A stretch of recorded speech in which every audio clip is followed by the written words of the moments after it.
নমস্কাৰ বন্ধু, আজি আমি শিকিম ক ফলা ব্যঞ্জন বৰ্ণ।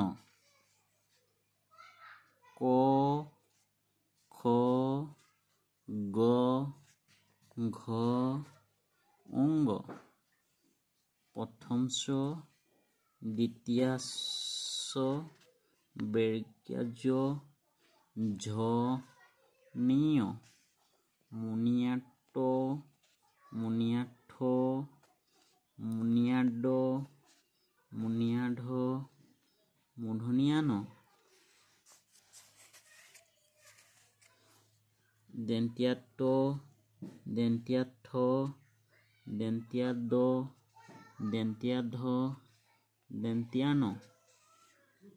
প, ফ, ব, ভ, ম। অন্তৰ্জ্য ৰ, ল, ৱ। তেলপীয়া শ, মূৰ্ধন্য ষ, দন্ত্য স, হ। ক্ষীয় ডৰেৰ, ঢৰেৰ, অন্ত্যেষ্টিয়। খেন্ত্য ট, অনুস্বৰ, বিসৰ্গৰ, চন্দ্ৰবিন্দু।